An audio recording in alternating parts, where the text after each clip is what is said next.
오늘 5월 19일 수요 예배를 드리고 있습니다. 이제 기도 후에 말씀을 전하도록 하겠습니다.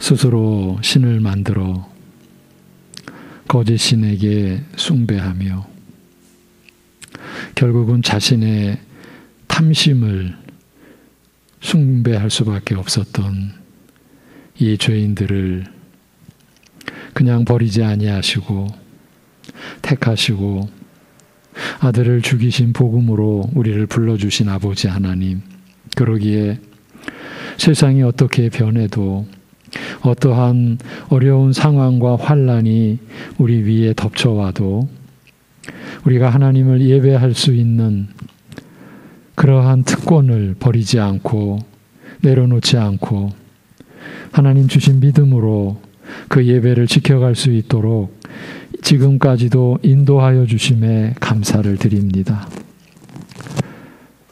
아무도 예측할 수 없었던 전염병 바이러스로 인한 모든 삶의 질서가 뒤엉킨 가운데 무엇보다도 하나님을 예배하는 환경이 지극히 제한된 이 상황, 또 언제 마무리되고 정리되고 끝날지 모르는 그러한 상황에 우리가 놓여 있어도 이보다 더 큰 핍박과 환난 속에서도 하나님의 말씀을 지키고 그 신앙으로 하나님을 예배했던 우리 믿음의 선조들이 걸어간 그 길을, 그 생명의 길을 우리도 따라갈 수 있도록 우리의 연약한 심령을 붙들어 주시고 그리하여 생명의 양식 되신 하나님의 말씀으로 살고자 하는 그러한 믿음의 그 중심을 잃지 않고 하나님께 더욱 나아올 수 있는 그런 은혜를 우리에게 허락하여 주시옵소서. 우리의 연약함을 하나님께서는 아십니다. 그러기에 예배드리는 심령들 주님 앞에 그 연약함과 허물과 죄악됨까지도 내려놓사오니 고백을 드리오니 우리를 불쌍히 여겨 주옵시고 주님의 보혈의 그 공로로 우리의 더러움과 불결함을 씻어 주시옵시고 또한 우리의 심령을 새롭게 하여 주셔서 이 시간에도 하나님의 말씀을 믿음으로 받을 수 있게 하여 주옵소서. 하나님 아버지, 주님의 몸된 교회를 통하여 증거되어지고 선포되어지고 가르쳐지는 말씀으로 우리가 겸손히 하나님의 우리를 세우시고 자라게 하시고 인도하시는 말씀인 줄로 받을 수 있게 하여 주옵소서.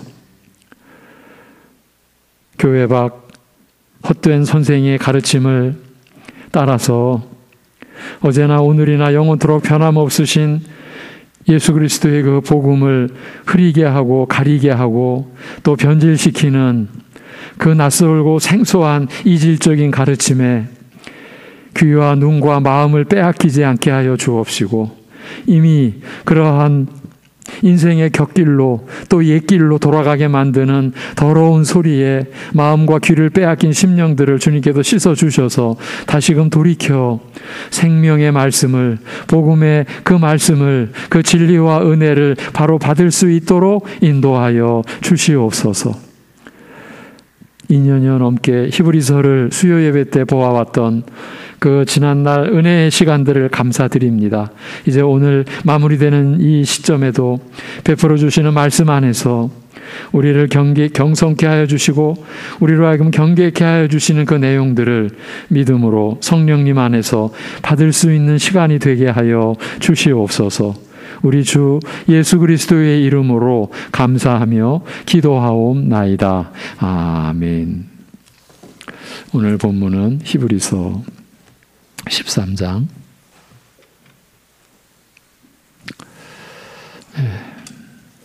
13절에서 21절입니다. 히브리서 13장 13절에서 21절 찬양의 제사를 하나님께 드리자, 이 제목으로 본문은 히브리서 13장 13절에서 21절입니다. 제가 봉독하겠습니다. 그런즉 우리도 그의 치욕을 짊어지고 영문 밖으로 그에게 나아가자. 우리가 여기에는 영구한 도성이 없으므로 장차 올 곳을 찾나니 그러므로 우리는 예수로 말미암아 항상 찬송의 제사를 하나님께 드리자. 이는 그 이름을 증언하는 입술의 열매니라. 오직 선을 행함과 서로 나누어 주기를 잊지 말라. 하나님은 이 같은 제사를 기뻐하시느니라. 너희를 인도하는 자들에게 순종하고 복종하라. 그들은 너희 영혼을 위하여 경성하기를 자신들이 청산할 자인 것 같이 하느니라. 그들로 하여금 즐거움으로 이것을 하게 하고 근심으로 하게 하지 말라. 그렇지 않으면 너희에게 유익이 없느니라. 우리를 위하여 기도하라. 우리가 모든 일에 선하게 행하려 함으로 우리에게 선한 양심이 있는 줄을 확신하노니 내가 더 속히 너희에게 돌아가기 위하여 너희가 기도하기를 더욱 원하노라. 양들의 큰 목자이신 우리 주 예수를 영원한 언약의 피로 죽은 자 가운데서 이끌어내신 평강의 하나님이, 우리 21절은 우리 함께 읽겠습니다. 시작. 모든 선한 일에 너희를 온전하게 하사 자기 뜻을 행하게 하시고 그 앞에 즐거운 것을 예수 그리스도로 말미암아 우리 가운데서 이루시기를 원하노라. 영광이 그에게 세세 무궁토록 있을지어다. 아멘. 히브리서를 수요 예배의 본문으로 삼고 시작한 지 그건 2년 한 6개월, 이제 오늘로서 마무리도 하도록 하겠습니다. 히브리서를 통해 또 우리가 하나님 나라인 교회와 이 교회의 축복됨과 영원한 생명을 받은 교회의 또 본분과 또 사명에 대한 여러 가지, 특히 말씀을 어지럽히는 초대교회 당시나 오늘날 지금이나 동일하게 역사하는 그런 어려운 어두운 영적 환경 속에서 진리의 말씀을 지켜내야 할 교회와 또 그 교회의 말씀에 대한 확신, 이런 점에서 우리가 참 많은 은혜를 받아온 것에 대해서 감사드리지 않을 수가 없습니다. 오늘 본문 13절, 이 지금부터 읽어드리는 본문은 직역으로 읽어드리는 겁니다. 13절, 그런 만큼 우리도 그의 능력을 지고서 진박 그에게 나아가자. 지난 시간에 이어지는 그런 내용입니다. 그리스도께서 지신 십자가의 수치를 우리도 짊어지고서 진박, 곧 하나님 통치에 복된 영역 밖으로 끌려나가신 그리스도에게로 나아가자. 예수님께서 하나님의 도성 밖에 끌려나가셔서 골고다 언덕에서 십자가에 달리셨지 않습니까? 지금 그 예수님의 십자가에 못 박히신 그 당시에 그 현장, 그 장면, 그 광경을 지금 그대로 염두에 둔 내용입니다. 그래서 하나님 통치에 복된 영역 밖으로 끌려나가신 그리스도에게로 나아가자는 말입니다만, 이 말씀을 이해하는 데에는 몇 가지 주의해야 할 것이 있습니다. 우선 그의 능력을 우리도 짊어지자라는 말씀은 그 유명한 마태복음 16장, 요즘 새벽 예배 때 이제 본문으로 오늘 다룬 내용인데, 나를 따르는 자는 자기 십자가를 지고 나를 따를 것이니라 하신 말씀을 떠올리게 합니다만, 우선 그의 능력을 우리도 짊어지자, 이 말씀은 나를 따르는 자는 자기 십자가를 지고 나를 따르라라고 하신 예수님의 말씀을 떠올리게 합니다만, 그렇다고 해서 우리가 그리스도의 십자가에 함께 참여함으로써 우리 편에서 스스로 의와 구원의 보탬이 될 근거를 마련한다라는 뜻이 아니라는 이 점을 분명히 할 필요가 있습니다. 여러분이 성경 어느 구절 어떤 맥락에서 이와 유사한 말씀을 볼 때 우리도 그리스도의 고난에 참여하게 되면 우리도 그리스도의 고난이 우리의 의와 구원의 완벽한 근거를 마련해 준 것처럼 우리도 그 의와 구원의 근거를 마련하는 일에 뭔가 기여하거나 보탬이 되거나 절대로 그렇게 가면 안 됩니다. 그건 그야말로 다른 복음입니다. 우리 편에서 스스로 의와 구원의 보탬이 될 근거를 마련한다는 그런 뜻이 아니라는 거예요. 이걸 분명히 해야 됩니다. 우리 신자가 그리스도의 십자가에 참여한다라는 것은 그와 함께 죽는 것, 곧 죄에 대하여 죽으신 그리스도의 죽음에 참여하는 것이기 때문입니다. 오직 이것입니다. 사실은 우리의 죄로 죽으셨지 않습니까? 그래서 그리스도의 죽으심은 곧 우리도 그리스도와 함께 연합되어 죄에 대하여 죽는 죽음이에요. 그리스도의 그 죽음에 참여하는 것이기 때문이에요. 그리스도의 고귀한 죽음을 본받아 나도 고귀한 무엇을 이루어내는 것이 아니라 오히려 죄에 대하여 죽으신 그리스도의 죽음의 은혜에 함께하는 것이에요. 그 은혜에 우리가 참여하는 거예요. 그리고 나를 맡기는 것이기 때문인 거예요. 너무 중요하죠? 사실 우리가 히브리서를 통해서 이러한 정리를 참 많이 해왔어요. 이런 사실을 바탕으로 하고서야 우리 신자의 삶이, 특히 이 땅에서의 삶이 그리스도의 고난에 참여하는 삶임을 일깨우는 오늘 말씀의 뜻을 제대로 이해할 수 있는 거죠. 로마서 8장 17절에 그 유명한 말씀이죠. 자녀이면 또한 후사, 상속자, 곧 하나님의 상속자요 그리스도와 함께한 상속자, 후사이니 우리는 상속자예요. 근데 하나님의 상속자예요. 그런데 그리스도와 함께한 상속자예요. 이렇게 삼중으로 우리의 후사됨을, 이게 믿겨집니까?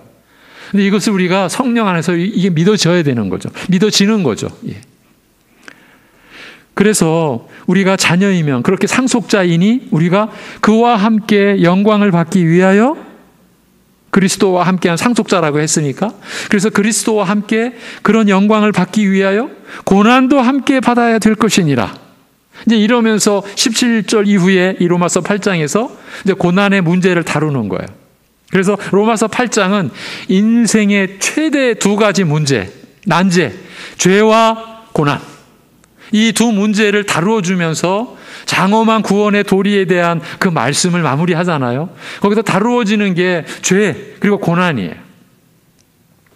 자, 돌아와서 그렇게 우리가 그리스도와 함께 영광을 받기 위하여 고난도 함께 받아야 될 것이니라. 이 말씀은 주와 함께 영광을 받기 위해서 고난이라는 대가를 치러야 한다라는 뜻이 아니에요. 여러분, 성경에는 그런 우리로 하여금 너희들 영광 받으려면 고난도 받아라, 그 대가를 치러라, 그런 의미가 없어요. 그런 뜻이 아니라 이 땅에서 그리스도를 따르는 삶은 자연히 그리스도와 함께 고난받는 삶이 될 수밖에 없다. 바로 그 뜻인 거예요. 왜냐하면 세상을 우리는 거꾸로 살아야 되니까. 왜 거꾸로 살아야 돼요? 지금 세상이 나아가는 삶의 방향은 어디입니까? 소망이 가득 찬 곳입니까? 아니지 않습니까? 모든 것을 잃는 곳으로 가는 거예요. 멸망의 길로 가는 거예요. 그러니까 우리는 거꾸로 가야 돼요. 거꾸로 가는 것이 편할 것 같습니까? 절대로 고난이 따를 수밖에 없는 거예요. 바로 그 뜻인 거예요. 그가 고난받으신 것처럼 고난받는 것이 자연스럽고 당연하다라는 바로 그 뜻이에요. 세상이 나를 미워함으로 너희도 미워하리라 하신 말씀처럼, 예수님의 말씀이에요. 세상이 나를 미워함으로 나를 따르는 너희도 미워하리라고 하신 말씀처럼 신자가 그리스도처럼 고난당하는 것은 자연스러운 것이에요. 내가 고난을 받았으니 너도 고난을 받는 것이 합당하고 마땅하다라는 그런 뜻이 아니에요. 그런 뜻으로 이해하셨다면 바꾸셔야 돼요. 그건 오해예요. 우리가 그리스도와 연합하여 그와 하나여 그에게 속하였습니다만, 속하였다면, 그렇죠? 우리가 세례로 그리스도와 연합됐어요. 성령께서 하신 일이 바로 그 일이에요. 우리가 그리스도와 연합하여 그와 하나여 그에게 속하였다면 예수님을 거북하게 여기고 싫어하고 배척한 세상이 예수님에게 속하여 그와 하나 된 우리에게서도 똑같이 똑같이 그렇게 느끼고 똑같은 반응과 태도를 보이는 것이 자연스러울 것입니다. 이런 내용인 거예요. 그리하여 바울은 복음을 전하여 교회를 세우는 일에서 겪는 모든 어려움에 대하여 이르기를, 내가 이제 너희를 위하여 받는 괴로움을 기뻐하고 그리스도의 남은 고난을 그의 몸된 교회를 위하여 내 육체에 채우노라고 말합니다. 골로새서 1장 24절이죠. 이제 그리스도께 속한 지체인 만큼, 그와 하나 된 만큼 그에게서 나타나야 할 일이 내게도 나타나는 것은 자연스러운 것이다. 바로 그 고백인 거예요. 우리 신자들도 그런 거예요. 우리는 세상을 거꾸로 가야 되는 거예요. 예, 그게 바로 돌아서는 거예요. 그게 회심이에요. 회개의 가장 근본은 돌아선 거예요. 돌아서서 이 세파를 거슬리고 가야 돼요. 모든 게 부딪힘이에요, 사실은. 그 부딪힘 속에서 이렇게 말씀하세요. 항상 기뻐하라. 쉬지 말고 기도하라. 범사에 감사하라. 이렇게 말씀하시는 것은 그렇게 거슬려 살아감으로써 모든 것이 부딪힘인데도 우리가 기뻐할 수 있을 만한 그런 우리가 되었다. 쉬지 말고, 그러니까 어떤 상황에서도 모든 걸 주님께 맡기고 주님을 의지할 수 있는 존재가 되었다. 그래서 범사에 감사할 수 있는 그런 우리가 되었다라는 것을 하나님이 완전하게 보장해 주시고 그런 말씀을 하시는 거예요.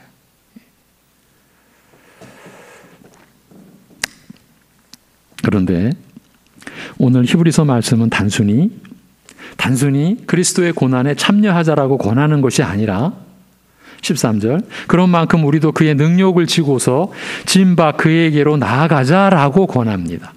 십자가의 고난의 능력과 그 수치의 핵심은 하나님의 아들 메시아께서 하나님을 회방하는 참남한 죄인으로 몰려 죽임을 당하신 것이었어요. 지금 세상을 구원하러 오셨는데 하나님을 모독하는 참남한 죄인으로 그렇게 몰려 죽임을 당하신 것이에요. 이것이 십자가 고난의 능력과 수치의 핵심이에요. 이스라엘을 구원하실 자로 보냄을 받으신 예수께서 거짓 선지자로 몰려 하나님의 도성 밖으로 끌려나가 하나님 앞에서 부정한 자, 저주받은 자로 죽으신 것이 그가 당하신 능욕의 핵심이었어요. 이 서신을 받아볼 교회가 유대교의 핍박과 유혹에 시달림을 받고 있었음을 고려하면 왜 저들을 향하여 그리스도의 능력을 지고서 진 밖으로 나아가자라고 권하였는지 납득이 갈 것입니다. 저들은 동족 유대인들로부터 끊임없이 핍박과 협박과 회유에 시달리되, 돌아서라고.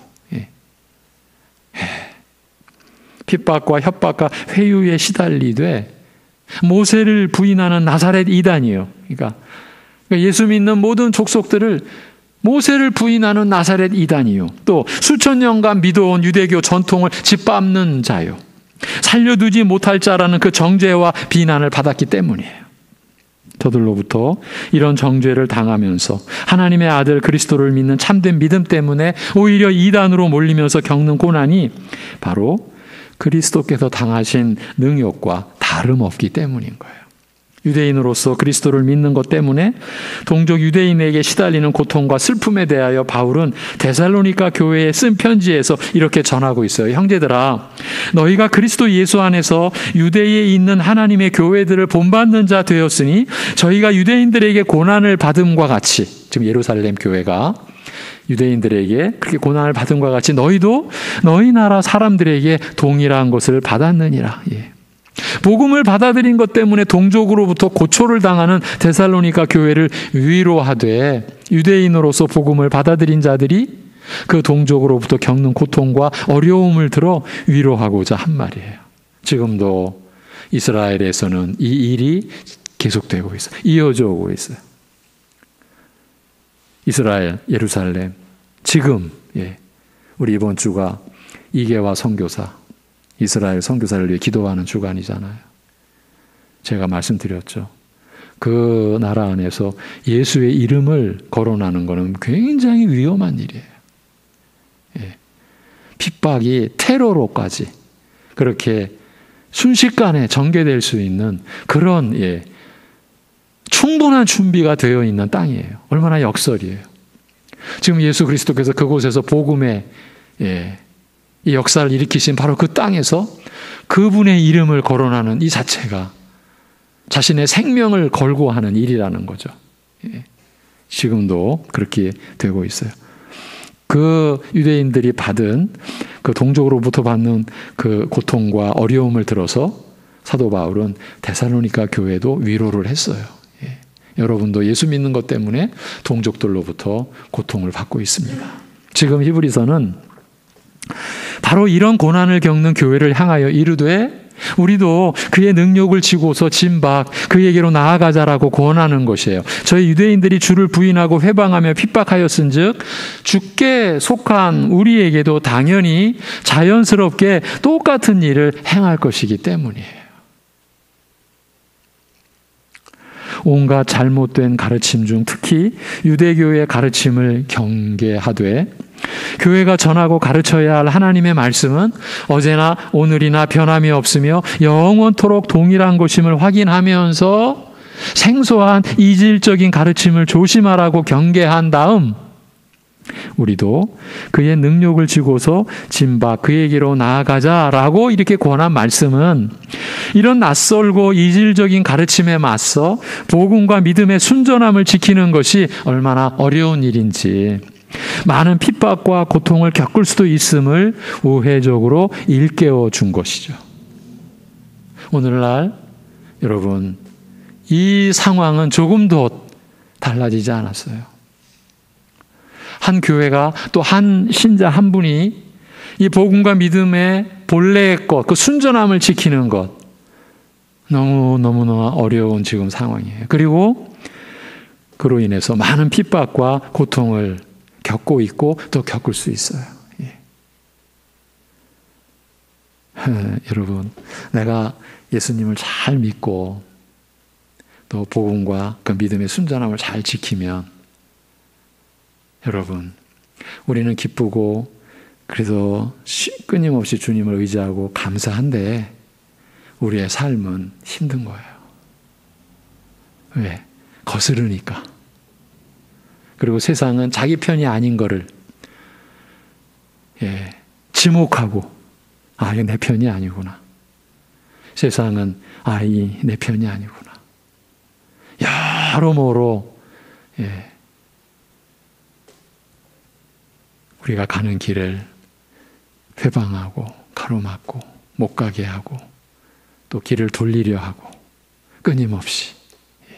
그러니까 초대교회의 이 상황이 말씀을 통해서 우리에게 주어진 그 영적 그 배경과 상황은 그때나 지금이나 다를 바가 없어요. 어쩌면 더 심해져요. 왜?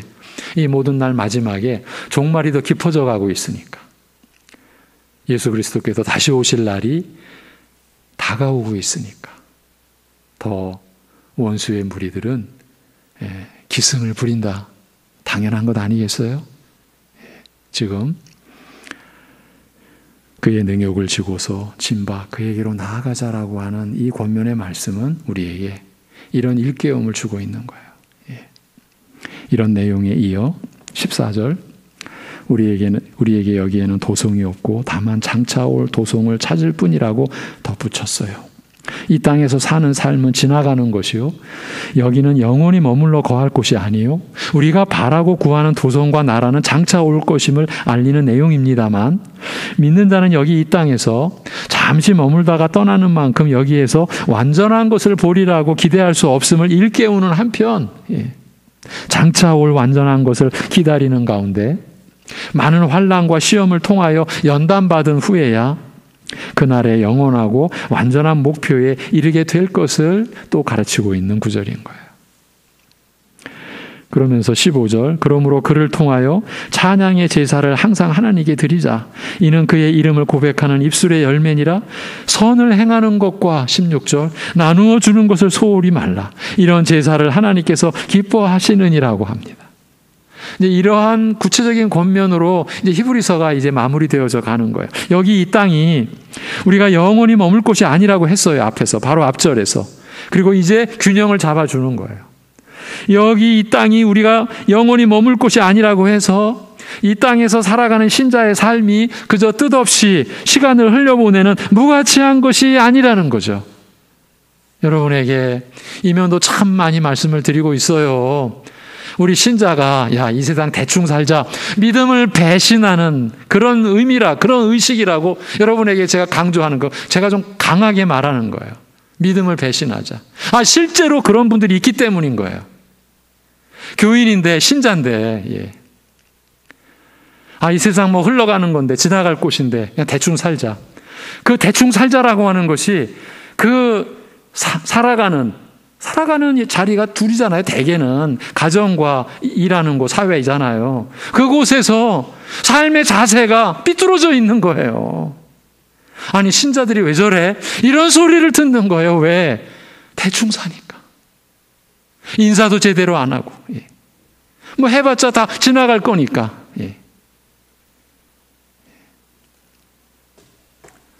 여러분, 제가 지금 대충 둘러대는 얘기하는 게 아니에요. 우리 신자들이 살아가는 현실을 제가 얘기하는 거예요. 믿음을 배신하는 행위예요. 이 땅에서 살아가는 신자의 삶이요, 그저 뜻없이 시간을 흘려보내는 무가치한 것이 아니며 오히려 적극적으로 그리스도를 통하여 찬양의 제사가 항상 끊임없이 하나님께 드려질 수 있고 또한 드려져야 할 것을 알리는 말씀이에요. 우리가 이 땅을, 이 세상 사람들과 함께 살아가면서 찬양의 제사를 하나님께 드릴 수 있어야 한다는 거예요. 우리 죄인을 위하여 자신의 몸으로 단번에 영원한 제사를 드리신 그리스도를 통하여 우리가 이 땅에서도 항상 언제나 하나님께 드릴 수 있는 그 제사를 가리켜 찬양의 제사 이렇게 부르고 있어요. 설명하기를 그리스도의 이름을 고백하는 입술의 열매. 그리스도의 이름을 고백하는 입술의 열매라고 하는 거예요. 그러니까 이 찬미의 제사의 핵심도 그리스도라는 거예요. 그리스도 이름이라는 거예요. 그리스도 이름을 고백하는 입술의 열매라고 함으로 언뜻 그리스도의 이름을 전하는, 그의 복음을 말로써 전하는 전도를 생각하기 쉬우나 물론 이것이 참으로 중요한 제사임이 분명하며 바울은 그의 복음 전도를 두고 이르기를 그리스도 예수의 일꾼이 되어 하나님의 복음의 제사장 직무를 하게 하사 이방인을 제물로 드리는 그것이 성령 안에서 거룩하게 되어 받으심직하게 하려 하심이라 이렇게 말하고 있어요. 로마서 15장 16절의 내용. 이렇게 말하고 있으나 이런 형태의 고백으로 그치지 않는다라는 사실을 다음 절이 말해주고 있어요. 더 광범하고 다양한 형식으로 그리스도에 대한 믿음을 고백하는 것임을 알리되 선을 행하는 것과 우리가 살아가면서 요 몇 주 동안 저도 좀 며칠인지 기억도 안 날 정도로 여러 날 동안 새벽 예배 이 선과 악에 대해서, 이 선을 행하는 거에 대해서, 악은 어떤 모양이라도 취하지 말라라고 하신 데살로니가 전서의 말씀을 가지고 우리가 지금 살피고 있어요. 말씀을 살피면서 말씀을 전하는 제 자신도 너무 가슴이 찔리고 아프고 부끄럽고, 사실 좀 멈추고 싶고 솔직히 좀 그만하고 싶어요. 빨리 데살로니가 전서 마무리하고 싶은데 제가 어저께 아침인가 고백을 했어요. 저도 이렇게까지 전개될 줄을 몰랐다. 근데 이 말씀을 또 추구하고 찾다 보니까 물론 하나님의 은혜죠. 그렇게 갈 수 있었던 것도 창세기 갔다가 또 고린도 후서 또 시편 51편 이제 오늘은 또 마태복음 16장 이렇게 가면서 이 선을 취하는 것, 선을 행하는 것. 그러면 악이라는 게 뭔가? 이 점을 우리가 나누면서 이것이 우리에게 얼마나 소중한 말씀인가. 이제 그 핵심은 우리가 그 지금 내용을 전개하는 게 아니니까 하나만 말씀을 드리면 우리가 자신을 위한다라는 거. 사람들이 흔히 말하는 이기적으로 산다라는 거. 자신을 위하여 사는 거. 이게 얼마나 무서운 것인가. 이 자기 중심이라고 하는 것이 이것이 얼마나 무서운 것인가. 우리가 그걸 지금 확인하고 있거든요. 선을 행하는 것은요, 자신을 위하지 않는 거예요. 요즘에 새벽 예배의 말씀에 그 핵심을 가지고 요약해 드리면 선을 행한다? 자신을 위하지 않는다. 이렇게 되는 거예요. 그럼 자신을 위하지 않으면 자기 아닌 남, 가족부터 해서, 가깝게는 가족부터 해서 이웃, 우리 교우, 그리고 이 세상까지도 선을 행하는 것 결코 간단치 않아요. 우리는 선을 행하기 이전에 선이 뭔지도 모르는 상태일지도 몰라요. 우리는 남들이 보기에 선을 행하는데 자기 중심으로, 자기를 위해서 선을 행할 수 있어요. 얼마든지 그런 소양이 우리에게는 완벽하게 갖추어져 있어요. 그러니까 은혜가 아니면, 성령님의 역사가 아니면 우리는 자기 중심, 자기를 위하는 것을 탈피 못해요. 못 벗어요. 그러니까 하나님을 예배드리면서 자기를 위해요. 이게 죄의 무서움이에요. 이 새벽 시간에 지금 그 작업을 하고 있어요. 언제 끝날지 잘 모르겠어요, 사실은. 저도. 이렇게 선을 행하는 것. 분명한 거예요. 선을 행한다라는 것은 다른 사람에게 행하는 거예요. 이게 지금 선을 행하는 게 자기에게 행하는 게 아니잖아요. 선을 행하는 것과 나누어 주는 것, 더 구체적이죠. 자기에게 나누어 주는 거 아니죠. 나누어 주는 것을 소홀히 말라. 이런 제사를 하나님께서 기뻐하시느니라고 말하고 있기 때문입니다. 선을 행하며 나누어 주는 것 등 복음의 은혜가 이렇게 다양한 형태로 삶에서 나타나는 열매도 제사라고 부름으로써 이런 것들도 다 포함하고 있음을 알리고 있는 것이에요. 이렇게 우리 신자들은 이 세상을 충만하게 살아가는 거예요. 하루하루를. 그냥 어제나 똑같이 오늘 이게 아니고, 오늘도 우리는 하나님의 생명으로 사는 거예요. 하나님의 호흡으로 우리가 살아가는 거예요. 어제와 별반 다를 것 없는 평범한 일상인데 우리는 그 일상 속에서 하나님의 이름이 거룩히 여김 받기를 원하고 하나님의 나라가 임하기를 구하고 하나님의 뜻을 구하는 그런 신자의 본분으로 살아가니까 사실은 하루하루가 새로운 거예요. 맨날 똑같은 사람 만나네. 새롭다니까요. 왜? 우리가 하나님의 나라를 구하니까. 17절. 너희를 인도하는 자들을 신뢰하고 복종하라. 이 말씀이 또 나옵니다. 저희는 너희 영혼을 위하여 경성하기를 마치 자신이 책임을 져야 할 일인 것처럼 하느니라. 저희로 하여금 기쁨으로 이 일을 하게 하고 슬픔과 탄식으로 하지 않게 하라. 이는 너희에게 무익하니라. 앞에서 이미 너희를 인도하는 자들, 곧 교회 지도자를 기억하라 하여 저희의 직분이 중요하고 귀중함을 알렸습니다만 저희의 직분이 중요한 만큼 저희의 가르침을 받아들이는 것에 대해서도 잘 살피고 신중할 것을 부탁하였습니다.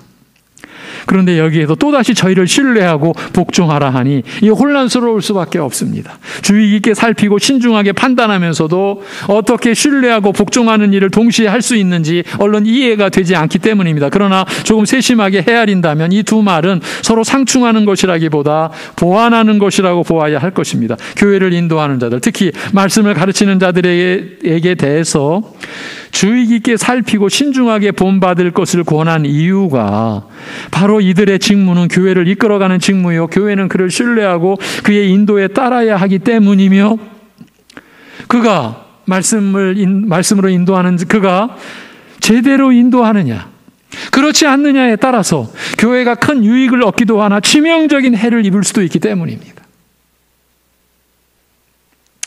하나님께서 그를 교회에 세우신 목적 자체가 바로 교회로 하여금 그의 인도와 지도를 따르게 하려 함인 만큼 교회는 지도자를 신뢰하고 복종해야 하는 것입니다. 그가 바로 인도하느냐 못하느냐에 따라 교회가 큰 영향을 받으므로 교회는 그의 가르침을 그만큼 주의 깊게 살피고 신중하게 받아들여야 하나, 여러분, 이 일을 여러분 개개인 하셔야 되는 거예요.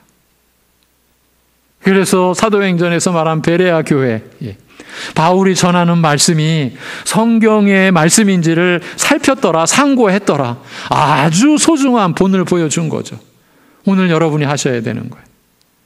여러분이 교회 밖, 요즘에는 여러분 핸드폰만 가지고도, 스마트폰만 가지고도 그 유튜브 안에서 또 다른 매체를 통해서 성경 공부와 설교가 쏟아지고 있어요.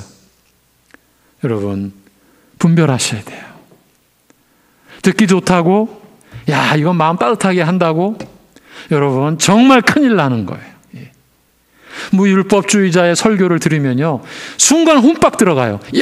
신앙생활이 이렇게 편안하고, 이렇게 그냥 모든 게 다 안전한 것 같이 보이는 거예요. 그런데 한번 맛을 들인 교인들은 복음과 믿음의 순전함으로 돌아오는 일이 요원해요. 요원해. 실제로 지금도 계속 그런 일이 일어나고 있어요. 그 사입이나 이단이나 잘못된 무리들은 대놓고 나오지 않잖아요. 교인 한 사람 한 사람을 포섭할 수 있어요. 여러분일 수도 있고 여러분 가족일 수도 있고 여러분 주변 일도 있을 수 있어요. 그 일을 하셔야 돼요. 과연 이 말씀이 옳은가? 성경에 근거한 것인가? 여러분의 생명, 영원한 사활이 걸린 문제예요.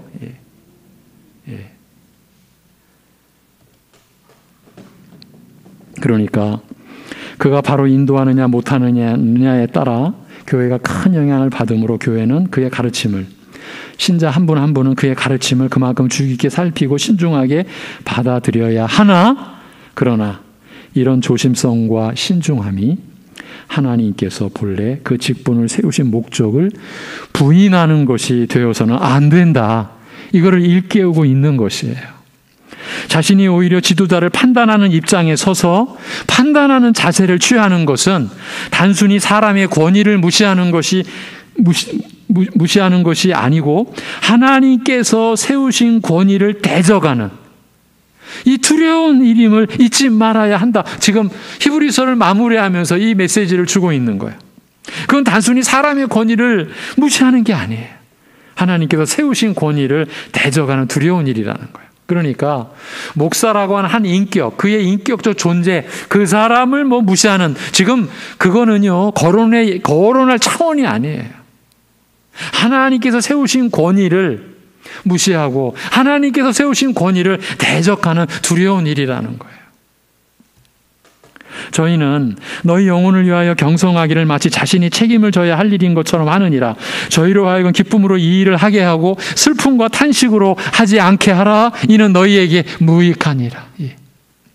교회를 이끌어가는 직분을 맡았다라고 해서 그가 천사처럼 완벽한 자가 되는 것은 아니요, 부족함과 허물에서 자유로운 것도 아니어서 실수도 있으며 염려스럽고 걱정되는 때도 없지 않겠으나 이런 부족함에도 불구하고 목회자는 스스로 하나님의 양무리를 돌보아야 할 책임을 맡은 자라는 생각과 자세를 늘 마음에 간직하고 있습니다. 자신의 양이 아니에요. 하나님의 양무리예요. 만일 이런 자세를 잊어버린다면 그는 이미 하나님께서 그를 불러 세우신 목적을 저버렸으니 엄중한 책임을 지게 될 것입니다. 그건 하나님께서 판단하시고 하나님께서 심판하실 일인 거예요. 저희로 하여금 기쁨으로 이 일을 하게 하고, 말씀의 종이 말씀으로 여러분을 섬기는 일을 기쁨으로 하게 하라, 그 말이에요.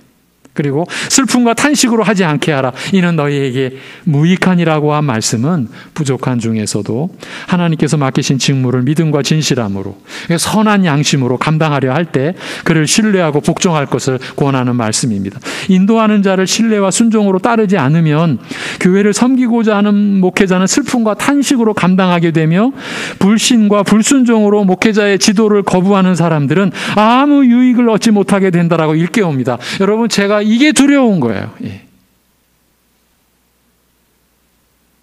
저희의 모자람과 연약함 때문에 하나님이 세우신 말씀의 종의 권위를 안 받아들이고 불신과 불순종할 때 아무 유익을 얻지 못하는 거예요. 제가 수요 예배 때 몇 번, 한 2번인가 말씀드렸죠. 제가 설교하면서 가슴 아플 때가, 설교만 시작하면 고개를 떨고, 조는 정도가 아니라 제가 고개를 떨군다라는 건 또 다른 면이 있어요. 듣기가 싫은 거예요. 그리고 고개를 떨고요. 그게 보여요. 느껴질 때가 있어요. 그런 말씀을 전하면서도 정말 괴로운 거예요. 그 한 영혼이 아무 유익을 얻지 못하는 그런 상황이 지금 되고 있잖아요.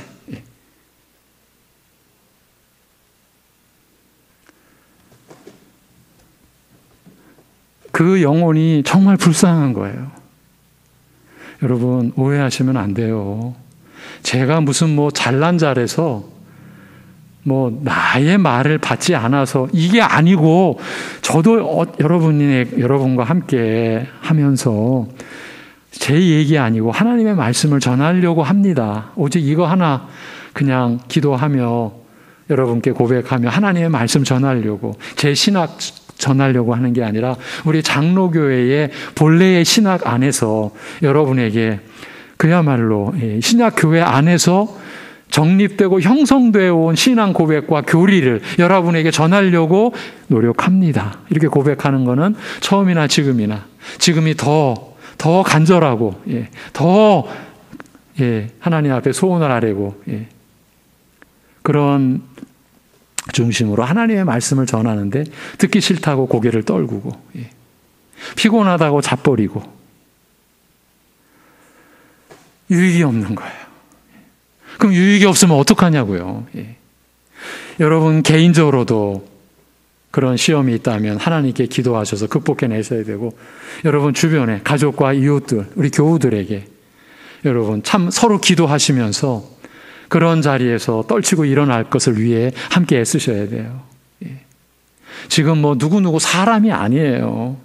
제가 여러분을 사람으로서 한 인격 이게 하나님의 양이시잖아요.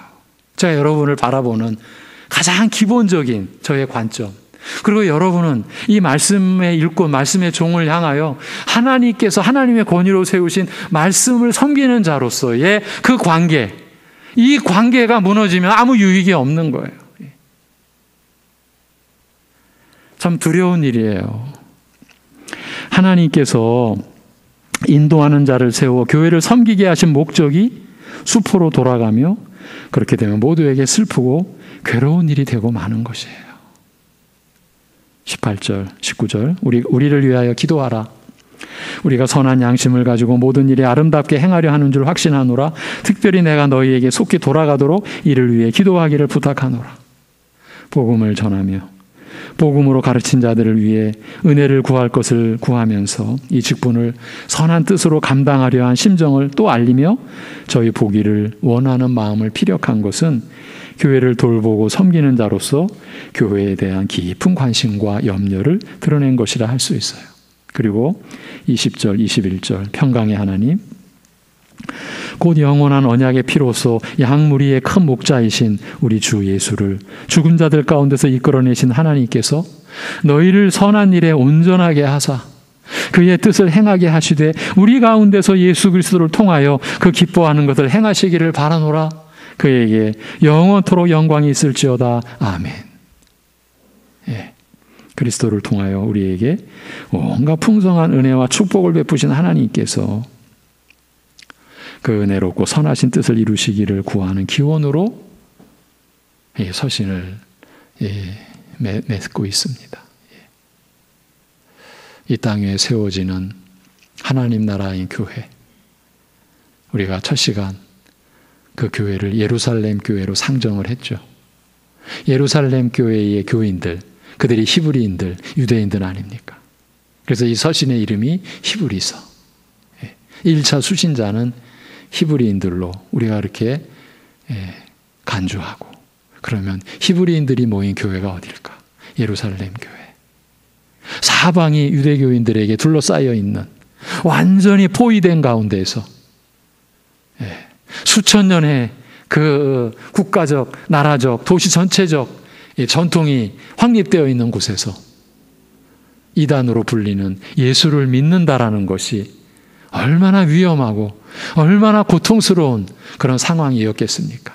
그렇기 때문에 우리가 오해할 만한, 마치 하나님께서 택하셨다가도 버릴 수도 있는 것처럼 그렇게 표현된 대표적인 10장과 6장의 이런 표현들도 그런 예루살렘 교회의 상황을 생각하면 저들을 깨어있도록, 저들을 경계시키기 위하여 우리는 상상할 수 없는 어떤 차원에서 저들을 격려하고자 하는 그런 의미에서 기록된 이 말씀이 오늘날에는 알미니안 주의자들을 대표로 한 그런 다른 복음의 교회들이 사용하는 구절이 된 거예요. 봐라. 이렇게 은혜 받고도, 이렇게 성령의 비추임 받고도 돌아선대잖아. 돌이킨대잖아. 믿음을 버린대잖아. 그런 용도로 쓰여지기도 하는 이 히브리서. 그러나 성령의 은혜 안에서 히브리서를 우리가 보면 볼수록 결코 그런 뜻이 아니라는 것. 우리가 히브리서를 보아오면서 참 많은 찔림과 책망과 또 그러면서 많은 격려와 위로를 받았습니다. 하나님의 말씀이 주는 위로입니다. 이 시대가 더 필요하고 더 우리에게 요구되는 은혜이라고 여겨집니다. 기도하겠습니다. 하나님 아버지,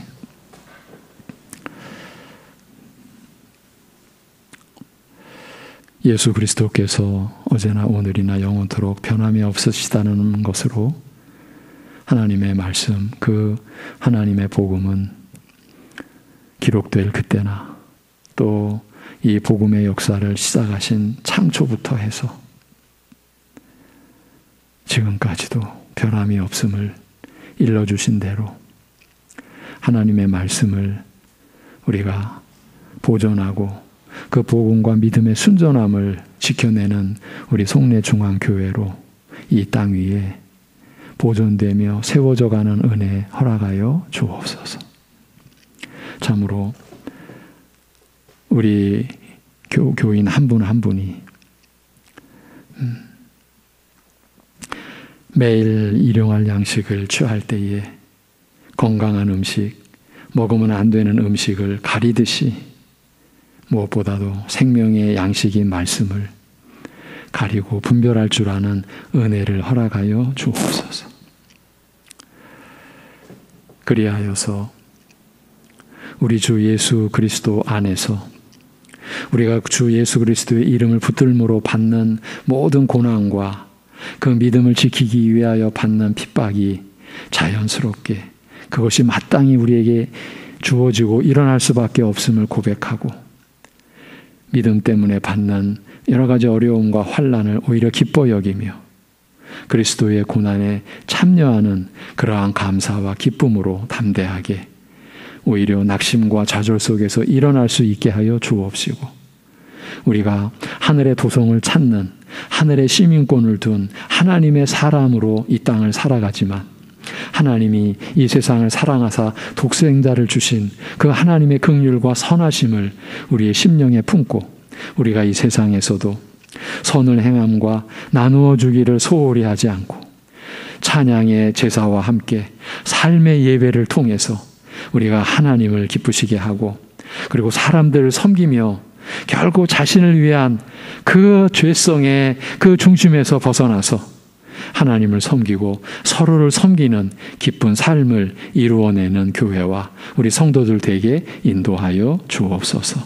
그리하여 하루하루가 참으로 하나님을 구하고 하나님의 뜻이 이 연약한 우리를 통해 이루어지기를 그래서 영생 얻기로 작정된 누구에겐가 우리가 복음의 빛을 비추이고 예수 그리스도의 그 생명과 진리를 우리가 전하는데 그 향기를 나타내는데 쓰임받는 교회와 우리 성도들의 각 개인 또 가정이 되게 인도하여 주옵소서. 하나님 아버지, 이제 우리는 결코 다시는 우리 자신을 위해 살지 않고 우리를 위해 죽으시고 다시 살아나신 주 예수 그리스도와 그의 복음을 위하여 우리가 사는 존재임을 우리가 언제나 잊지 아니하고 그러기 때문에 신자의 하루하루가 너무 평범하게 이를 데 없는 그 하루하루가 이 세상은 볼 수 없는 영원한 가치를 지닌 그 하루하루라는 것 그것을 우리가 잊지 않고 우리가 말씀을 통해 또 기도하면서 그러한 삶을 더 충성스럽게 더 충만하게 살아갈 수 있게 하여 주시옵소서. 그리하여 우리가 살아갈수록 그리스도의 은혜를 입고 사는 그 증거가 각자의 삶에서 드러나며 열매를 맺을 때에 그 열매가 외적인 것으로가 아니라 그리스도를 따라갔기에 그리스도를 닮고자 했기에 그리스도의 성품으로 열매 맺어지는 우리 성도들의 생애 되도록 축복하시고 인도하여 주시옵소서. 히브리서를 통해 말씀의 은혜를, 말씀의 깊이를, 말씀의 부요함을, 말씀의 진리됨을 또 우리에게 부어주신 우리 이 아버지 하나님께 우리 주 예수 그리스도의 이름으로 감사하며 기도 올리옵나이다. 아멘.